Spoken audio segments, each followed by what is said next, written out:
and so many people have been that they follow certain radio stations, the Patriot type things. A lot of them are phony, I'm afraid to say. They don't give them all the real information they need to know. And they're so confused that they're following different types of gurus like David Icke and different ones that lead them out in circles. I've never seen so many confused people in my life, really. Well, David Icke's an interesting story, actually. I don't know much about him, but I've seen some of his material, and when he got into the shape-shifting lizards and said it with a straight face, Yeah. I found it very hard to believe that there are individuals who are truly shape-shifting lizards. Mm-hmm. Yeah. Here's the key behind this. Now, this is something people should realize.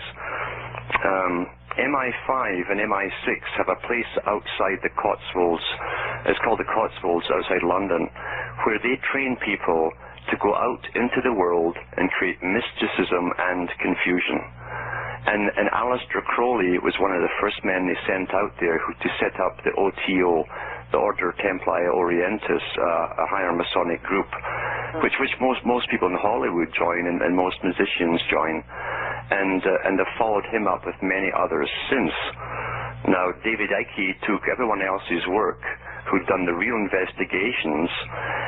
He shot to the top, all the doors open from him. You couldn't buy that kind of publicity unless someone gave the nod at the top. It cost millions just to publicize him. And he became a superhero, leads all the people using all of this information of other authors, and then leads you off like the Pied Piper in a circle to the lizard people. And all of those authors in the backs of his book are now ridiculed into the same place as he's taken you. That's called counterintelligence. Sure. Oh no, it's very effective. Yeah. Because if they can make you out to be Looney Tunes, yes. And everybody he's mentioning goes with him. Uh-huh. Do you think he's aware he's a pawn? I'm sure he knows exactly what he's doing. He phoned the Sweet Liberty site some years ago, and then got in touch with me for a lot of the information that he used. And the only stipulation was that he didn't spin it off into any odd series of serpents and so on. But it didn't matter, he did it anyway. Yeah. Okay, so right now we've got the Senate vote, which as well knowledgeable as you are, you might find it actually a little bit of humor in all this sadness. What about there's a Irish person that originates from Ireland. His name is Michael Tsarian. He runs with Gordon Maxwell. What do you know about him? Yeah, well, I'll just say this. He's out there. I mean, he's out there. Just say I'd love to know what you think. I'll just say this about these people. They all know each other very well. They all know each other very well. They all know each other very well. They all know each other very well. They all know each other very well. They all come out with intelligence, which is truth. But then they always tack on the same endings to it, which throws you off into outer space, which is counterintelligence as far as I view it. That's my opinion, right? And when people want to find truth, you must be very careful what you let into, because you are the guard of your own mind. And it can be very persuasive, and often they come out, too, with what seems to be certain information for the first time. That's what generally grabs people. But they all know each other. I can't tell you too much, actually, about this. But, I mean, I've had offers to go along with certain things where I'd be heavily financed, guaranteed best-selling books and so on, if I would just go along with the usual conspiracy stuff and bring in the alien agenda at the end. And I've refused it. I see. Okay. So what you're saying is that what you're saying in several cases is not what people really want to hear. Do people want to hear the truth or not? The real truth? See, this is what happens. He's about to explain this. I did a show for years on a different, Patriot community, where I tried to explain how a lot of this alternative media pops, they call it the PSYOP stars in this video, yeah. that's like the alternative celebrity, right? And so a lot of these people, Alex Jones, David Icke, Michael Sarian, they become like cult heroes. And so if you try and tell someone that, hey, this guy you look up to and admire is actually a disinformation agent, it's really hard for them to they don't want to believe it. They will actually get mad at you. They kill the messenger or whatever. And it's just like if you try and explain to someone who's a mainstream believer that Tom Hanks is a weird creep. They're like, but I love, Forrest Gump or whatever. You watch these people and they become a part of your, like, I guess, artificial family. And people, well, on one hand, they want to hear the truth. They get really angry when you tell it to them because they don't want to believe it. They want to be a part of the Matrix or whatever you want to phrase it. They'll want to hear it, but you have professional people out there that can start off the right way, which I see as intelligence. But then why spin it off into something you could never alter? If this was aliens, for instance, right? Then find me an alien so they can complain and change things, because that will never happen. Which means that you leave the politicians and the social activism alone. What's the point if aliens are doing it, right? Right. And it's the same thing. If it's written in the stars, then it's predictive programming. It's fate. There's nothing you can do. What about David Icke? Well, of course, the person that comes to mind when you say the alien thing. So you feel that he basically, okay, I get it. I don't have to say it out loud, but he basically ended with the alien conclusion. Well, first you grab your audience, you get the fans, and then you spin it. That's why I've seen over the years with different ones. And 20 years ago, one man was set out to start the foundations that they all build on top with his own special interpretations of the Sumerian tablets, which is absolute nonsense. We'll be right back, Alan. We've got to take a short break. We'll end up this hour. Thank you very much. Yeah.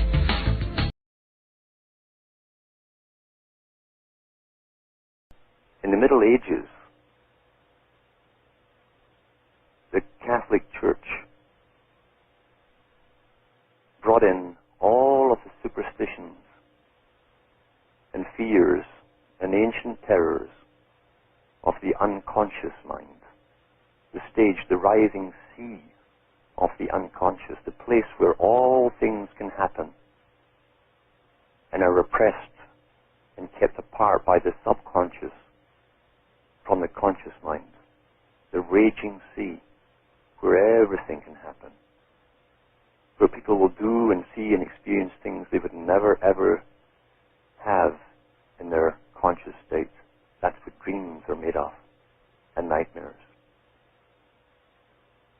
It's the creative source where things are pulled from, and they're rendered harmless once they reach the conscious stage. But to those who understand the forms of mind control, keep whole populations terrified, docile and obedient, and confused, the unconscious mind is a tremendous field of study. And those who brought religion into the world and Europe have all used these ancient techniques. And the Catholic Church in the Middle Ages have adorned all the ancient cathedrals, which big, big money and generations took to build up on an ongoing plan which covered generations of stonemasons to build each cathedral. During plagues, famines, wars, and everything, this work kept going because it was a must-be by the real powers behind.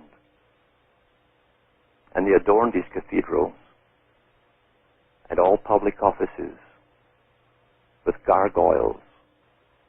And the gargoyles were all of the ancient Middle Eastern terrors and fears which had been dreamed up thousands of years before. Why change something which works? You never throw away something which works. And these gargoyles took the place or the form of deformity. Our whole language is to do with forming. And they gave cripples, they gave us cripples who were stunted in growth, the dwarfs, dwarfs with horns, dwarfs with tails, like lizards, and that was the beginning of your reptilian types, until ultimately old Nick, or Satan, took on the form of part man, part beast, with the familiar horns, long tail, and claws, and so on. Something which was known to terrorize people, and had been used thousands of years prior to the Middle Ages. It had been used by the creators of even the Old Testament, which was written, remember, initially in the Greek language by priests who lived in Egypt. Study your history books. And they had the stories of Lilith, you see, and you'll find even the caricatures of Lilith with the same feet of eagle, and sometimes they would put a tail on her and wings, and a demonic type creature. This was used to very, very good effect in ancient Babylon, and statues can still be uncovered today. And all, of course, the amulets to protect against the Lilith character. So in the Middle Ages, they carried on the tradition in Europe and terrified the public who were illiterate, remember. An illiterate public who could not even read any holy book, and who had this theology dictated by priests in big churches and cathedrals, where it was all lit up inside. It was bright. Where outside there was forest and darkness and all the terrors of the night, which was your subconscious, unconscious mind. All the fears were left at the door. You walked past the gargoyles and these lizards and terrifying beings, and you were inside the place of refuge where nothing could touch you. How do we get to the Anunnaki today? One of the biggest Masonic, high Freemasonic writers put out to initiate Masonic stories to the public, casting spells over the public, was Arthur C. Clarke, who did 2001 Space Odyssey and 2010 back in the 1960s.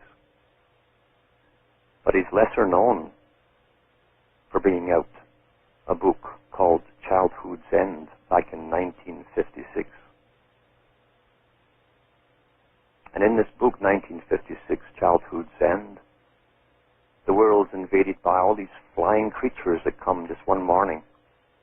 And man's worst nightmare has materialized by these flying reptilian creatures, you see, who force a human population into obedience, deciding that was the only way to create a utopia. Those who run the world often refer to their goal as the creation of a utopia for themselves. Arthur C. Clarke, in that book, prepared the way of the mind by preparing the soil for the idea of reptilians, taking over from the old Middle Age type Catholic Church. This was followed up by other authors who came out with their own particular take, and professors would call it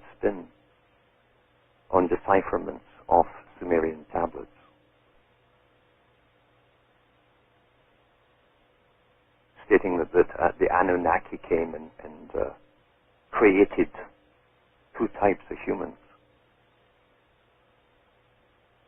One type was to rule over the lesser, the slaves. The type that was to rule over the slaves was to have more reptilian blood in them and genes in them. In other words, creating an order, you see. An order is something that's meant not to be broken because it binds the mind. And so this author came out with his particular spin, and mainly in the 90s. Prior to that, Enemy Mine had come out, the movie, in 85, where a spaceman crashes on some planet and is at war with another race of people. And who is the race of people? Well, they're reptilians. And so this lonely spaceman finds his main enemy that he fights all over the planet is a reptilian who's also crashed there. The reptilian has always, in a high esoteric understanding, been a symbol of the opposite of the good nature within each individual. If the kingdom of heaven is within you, then so is the kingdom of hell. And we can look around and we can always see which man and woman prefer to externalize.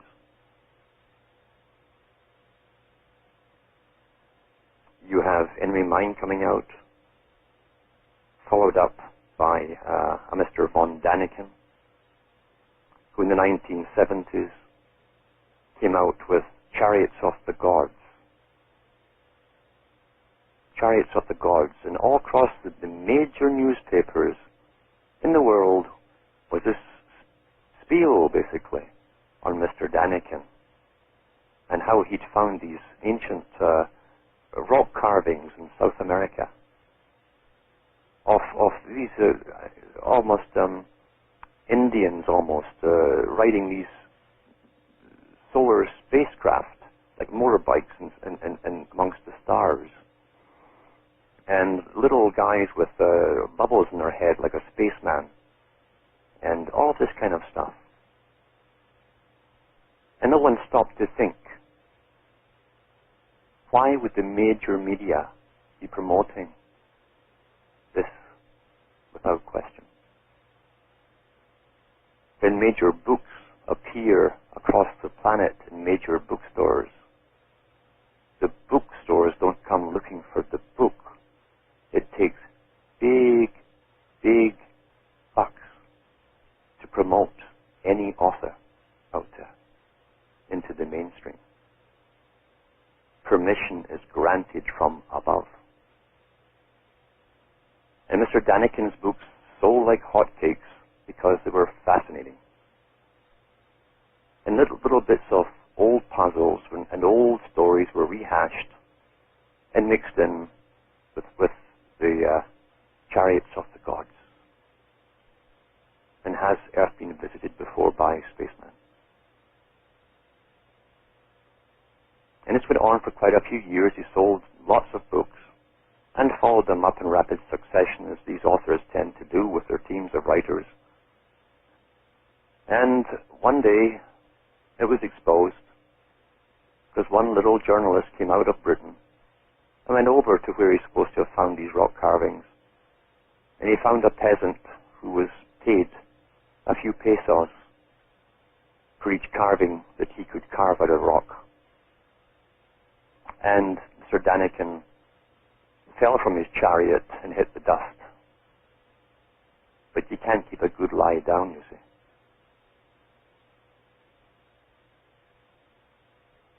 And it was revived, as I say, with other authors,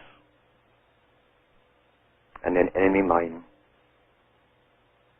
And then a series broke out in 1984, actually came out in 83, called V. V is 5 in the Roman numerals. This is again part of the Masonic code, the fifth race they call it. into all of that. And V was a television series, big production for television, 19 episodes. And once again, the sky is full of spaceships one morning, and they're all over the world, and these quite beautiful creatures come out, very human looking. And it turns out underneath their little plastic skins, they're reptiles. Reptiles. I wonder where we get the idea of reptiles and why it keeps popping up, you see. And that's how the seed is planted. Through disinformation, through big muses. You muse an idea through fiction and repetition into the mind of the public. And that's how you build a pyramid in your mind. Prepare the soil, plant the seed, build on it, generation by generation. And the public will eventually be so bewildered, and they'll believe it, that you can spin them off in any direction. And the more fascinating it is, the more the people unfortunately like it.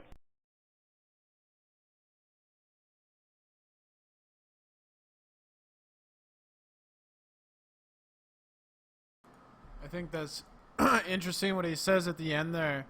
The more fascinating, unfortunately, the more people will grab onto it and like it. Like, think about that. Think about the no trees on a flat earth video. Or just like the most fantastical fantasy stuff is what gets the most attention from people. And when you just talk about real facts, real, what's happening in the world, it's just, I don't know, people are bored with the reality. And I don't know, maybe it stems from them. I think people, they're fed up with living in this artificial, fake environment, and they want to go into a fantasy land to escape it. And so they kind of tune out shows that just basically talk about the reality of the situation. And maybe that's part of our indoctrination or programming, is to do that. I'm going to play some of this song. Welcome to the show where you don't know if it's part of the show. Welcome to the show. If you don't know, it's part of the show. Didn't they teach you to reach for the stars while opening up the bars and keeping you chained down with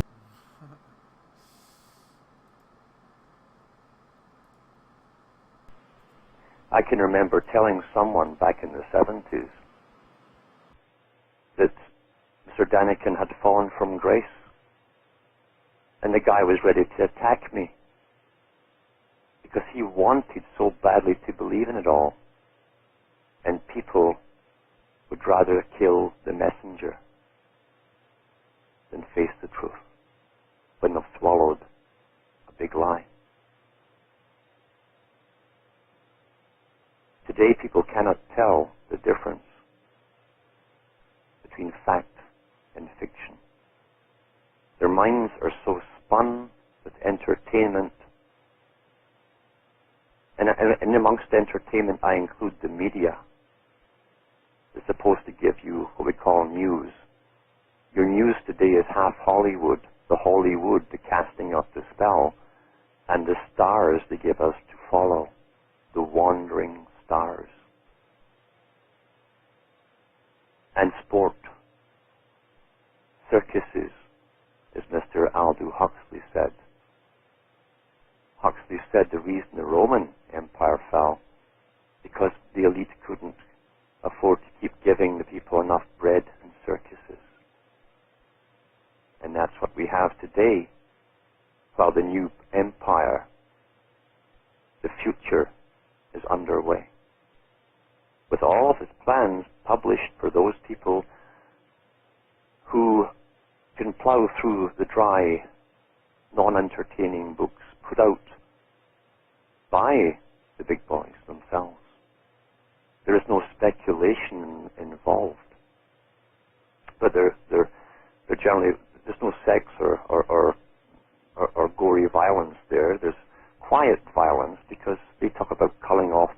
big chunks of the population, but they do it in the nicest possible hygienic way.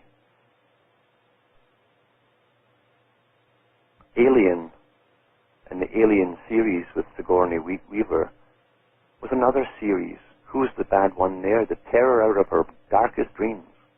Why? It's a sort of big, sort of reptilian-type creature. Boy, I wonder where these ideas come from. Anunnaki. And yet, the decipherment put out by one man laid the foundation for this mountain in the imagination, which has taken over the reality of so many people. As the skies are being sprayed with chemicals every day, they're asking, are the Anunnaki doing this? That's what they're asking. Anu, even in Egyptian, in an Egyptian Book of the Dead, is the spirit of the object or the door, the guide that takes them through the underworld. Always was, always will be.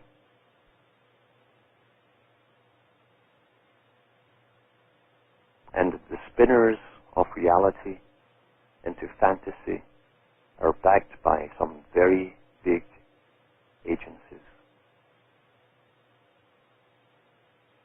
with a program and a plan to bring the public into a mental standstill. Because if you swallow the fact that they give you as fact, that you're the bottom of the heap, you see, you're not you're made, your ancestors were made to be slaves. If you swallow that, psychological warfare has put you under. The purpose of psychological warfare is to destroy a potential enemy before anything happens. That's the purpose of it. And if you believe that your ancestors were created by a bunch of walking crocodiles, and you were made to be a slave, and you can't be the superior ones because they have more Anunnaki genes in them than you do, then you've just admitted that the game's over for you, isn't it? And those people who are following all of this are the first ones to condemn and poo-poo all orthodox religions. And yet here they are, devouring the stuff as eagerly as any novice monk of the Middle Ages devoured the stuff that was dished out to him.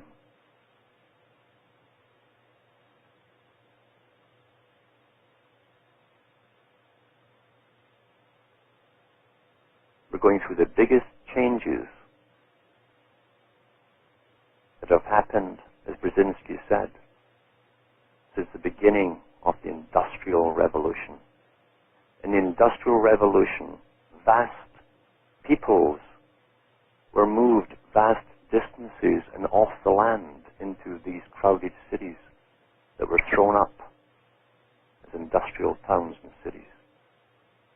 Upheavals like you had never imagined as they got forced off their land through laws and various other means.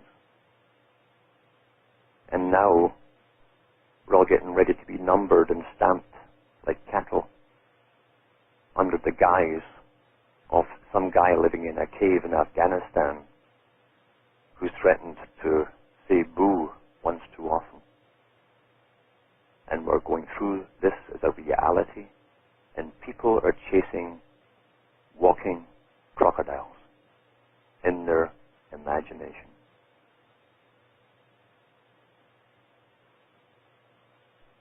What I'm saying is true, and you all know it. So, don't kill kill the messenger. Think about it. And one day, when it's your turn, when you're asked, what did you do with your life? And when you're asked, did you know what was happening? And you say, yeah. And what did you do? Nothing. Why should any creator or anything else that you want to believe in, why would it allow you to go on into anything else? Why?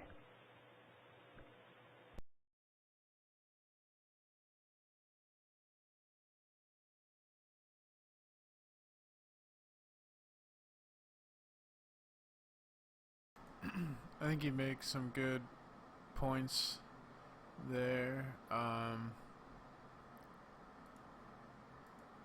He has this other video here I thought I'd play that I listened to. I thought was pretty interesting because I agree. Like, I think Einstein is a fraud. See, there's this movie called IQ. So check this out. This is a movie called IQ. You know how they do like predictive programming or revelation of the method type stuff in movies? I don't know. I think this movie was telling how they basically create these fake stars. On Maui, they have fake geniuses, fake gurus. They're like New Age, they're all this stuff. These natural slides into what they call the 7 sacred pools. And the water is so aerated that it feels like an enormous tongue just licking your entire body. Slides and great licking tongues? Have you gone mad? It's because it's spring. Everything goes through upheaval in the spring, wouldn't you say? Sounds like business. They were from two completely different worlds. That's your problem right there. You got no spark. What? You have no spark. Pop, pop, pop, pop, pop. It was electric. Wow, that was fast. What about the car? Your stroke is too short and you're getting premature ignition. Does it ever feel that way? Well, I'm sure I don't know what you mean. Only an Einstein could bring two such opposites together. He's a troglodyte. Fortunately, Yes? he was available. You're Albert Einstein.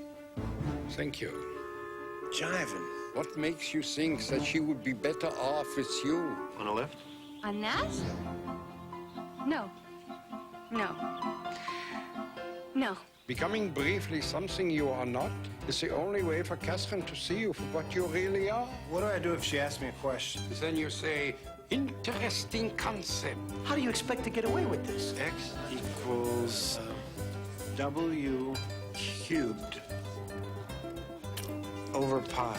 This has got to be the dumbest thing anybody ever did to impress a dame. Paramount Pictures presents He's a mechanic. Isaac Newton was an insurance salesman. Meg Ryan, You took Albert Einstein for a ride on a motorcycle? Tim Robbins, He loved it. He went, Wahoo! Wahoo! When was the last time you went Wahoo? and Walter Matthau. This is Professor Einstein, the smartest person in the world. How they hanging? It doesn't take a real genius to fall in love, Oh! Oh. but it helps. Cut it out. I'm steering the boat. IQ.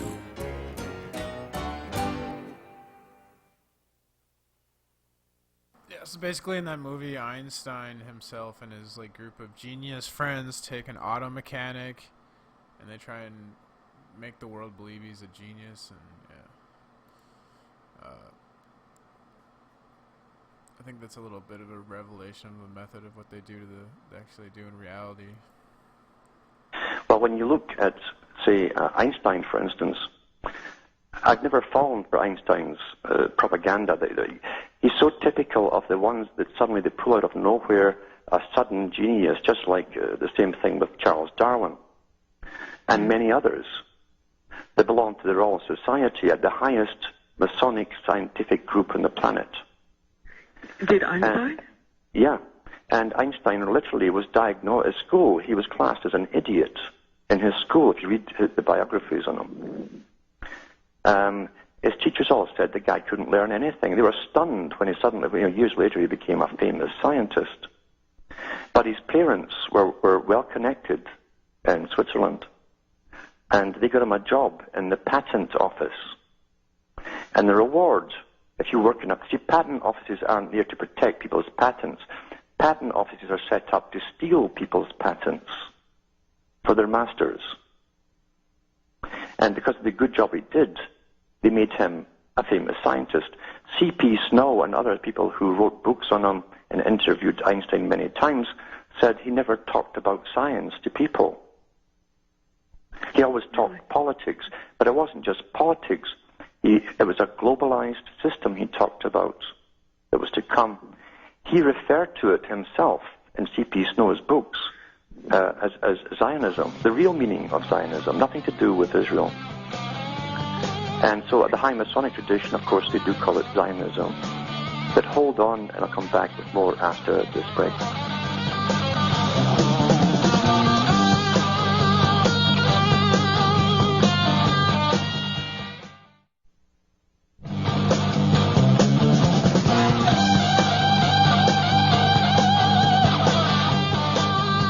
Hi folks, I'm Alan Watt, and this is Cutting Through the Matrix, talking to Andrea from New York about the Red Square building down there. It's quite a fascinating place, the photographs I've seen so far anyway. But yeah, they had Einstein's name on the roof inside. And you don't know who POPHA was, P-O-P-H-A? I haven't had time to go into that part of it yet. But I'm sure it'll be related to the same global type agenda. See, Einstein believed that, again, experts and scientists should rule the world in a post-democratic society. He also believed that nationalism had to go. He used the whole doctrine of the atom bomb to terrify the public, and he came out with his famous statements, "In the next war we fought with sticks and stones," after the atomic war. This is all to terrify the people of the world under the United Nations auspices to give up their sovereignty. But Einstein himself, as I say, did not invent the atom bomb. It was invented by What about the theory of relativity? I mean, yeah, but even these theories, you can understand that they've done this before, even with Charles Darwin. Charles Darwin did not come up with the origin of species. His grandfather published a book very similar to that before him. It was in the family, and most of the stuff, if you look into the history books, especially the stuff that's taught today under freedom of information, when they disclose stuff 100-odd years later, they admit that Wallace was the guy that supplied most of the information that Charles Darwin used in his supposed book, The Origin of Species. And it was the Royal Society of London, this high institution authorized by the Crown, that chose Darwin to be the front man to push evolution. It was the same thing with as I say, with this other present guy.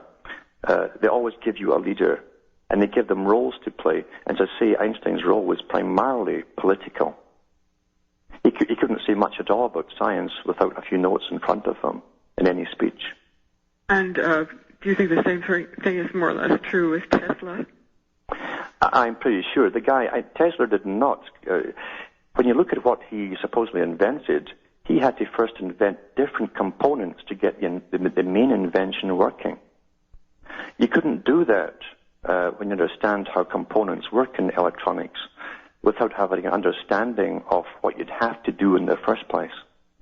See, science can only progress from something that's already discovered. Then you discover, you say, what can we do with this now? Then you try different things, and someone somewhere will come up with some good use for it.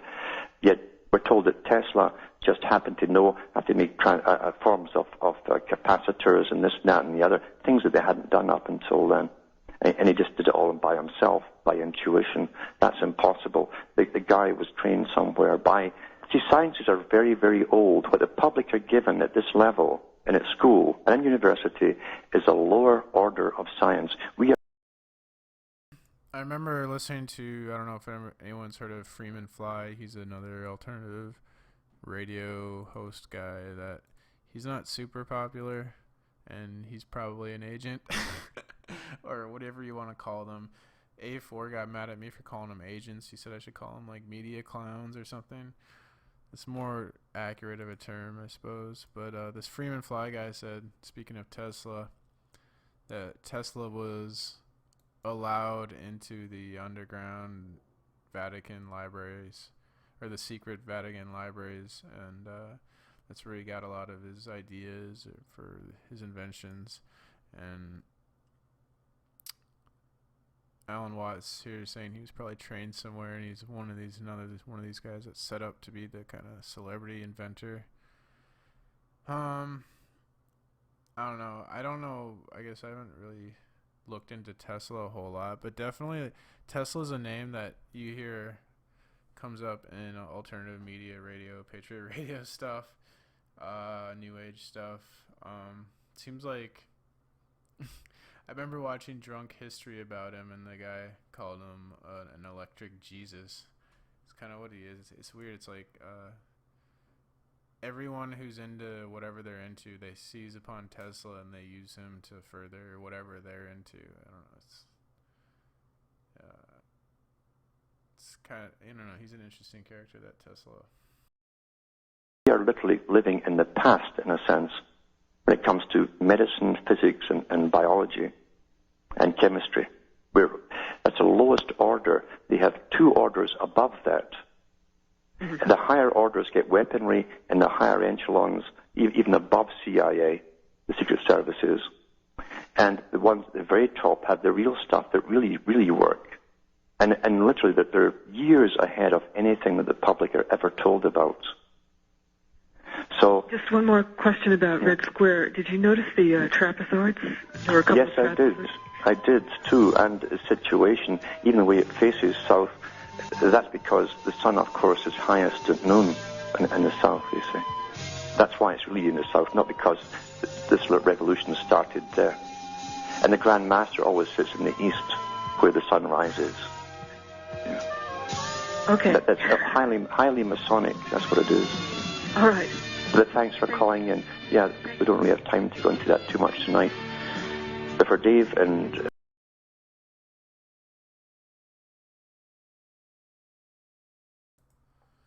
So what he was saying there, I pretty much agree with. I think they have a higher technology, way more advanced than anything we have.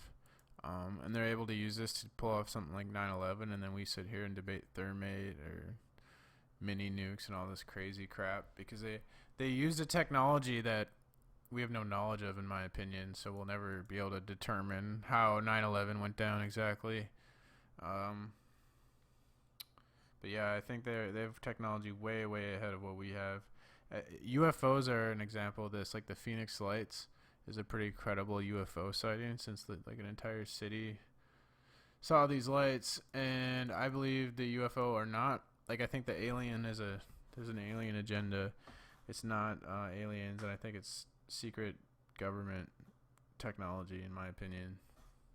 No. I think I agree with him, like what he's saying. Basically, if you believe in aliens, then the game's over, because you can't do shit versus an alien, right? So I think that's a psyop. Like, people doing the alien things is an obvious psyop. I think the same thing with like flat Earth, and I've done a lot of videos. I don't know if anyone's listening to this from Nathan's when I was on there today talking crap about D Marble, because D Marble's another one of these characters who's been promoted by the mainstream, just like Nathan on Vice, and Russian Vids is promoted by the mainstream. The mainstream takes Russian Vids and uses that as examples to mock us, like Tosh.0, a comedian show, did. And a lot of propaganda is in comedy, Alan Watts says, because people understand to a certain degree, although that's seems to be becoming less and less, that people do sort of understand that the mainstream news has slants and bias, and so their kind of guard is up, or they're looking for biases. But when people watch a comedian like Tosh.0, their guard's down, and then he plays these Russian Vids crap, and Russian Vids will say some things that are true, right? But then he says a bunch of nonsense that he just makes conspiracy theories look like Looney Tunes, and that's been a CIA plan since JFK assassination. They have been trying to make conspiracy theorists look ridiculous with magic bullet theories and whatnot. So anyways, I guess I said what I have to. I mean, I got a lot of videos on. I talk about this so much. I've dedicated because I don't want to just sit here and repeat. I could just sit here and repeat like the same alternative media. It's the same things everyone else says. I know not a lot of people talk about propaganda. Some people do, like Alan Watt.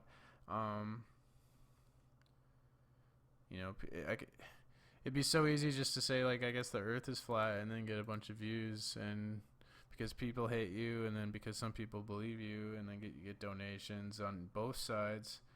And I don't really want to be a part of either side. I just want to find out what I think's the truth, and then say what I think's true. I guess that's all I really want to do. So I have a lot of videos on here where I do talk about counterintelligence. So I don't know. I got mocked on Nathan's panel, of course, because it's a circus. But what are you gonna do? So yeah, I made this video. I guess I said what I have to say. So have a good day, everyone. Welcome to the show where you don't know if it's part of the show. Welcome to the show. If you don't know, it's part of the show. Didn't they teach you to reach for the stars while opening up the bars and keeping you chained down with mortgage bills and cars? Vaccines for your arms, kids sounding like supercharged, caffeinated hate-filled scars and rage-quit repertoires. No answers for yards, caught up in emotion that's not even yours. Imposter truths like impeccable retards, lined up for your serving of Gish Galloping wars. No remedy can save the lost, in love with the yarn. I'm tired of walking into refracted shards, poor science displayed by disgusting bards. Soaked in sin with your dupe is delight and a new hand of cards. Been so long, seems like for love I'm just too hard, I said. Welcome to the show where you don't know if it's part of the show. Welcome to the show. If you don't know, you don't know. Intoxicated hate makes you believe you're spinning in space while you have no shame or grace. It's a disdainful state I used to contemplate, how to save myself from my own self-hate. Wonder why I was even made with a dreadful fate, forced to try and awake with a full plate. No one to help me stay awake or educate. I've had to liberate and fight through hidden gates. But my brother, heaven could never be late, and rockets don't work in space. It's all fake, the show is on Mars. It's a joke, but you're too far gone, it won't be long. Fepe's beak is strong. We have our song and we march along like streams of knowledge leading to God's holy pond, and lives of truth that hits the bong and sings the song, turns mankind from the wrong. We come in peace with a holy gown and all of us wearing our holy crowns. So the earth is flat and we probably just won't get along, just to go along, I said. Welcome to the show where you don't know if it's part of the show. Welcome to the show. If you don't know, you don't know.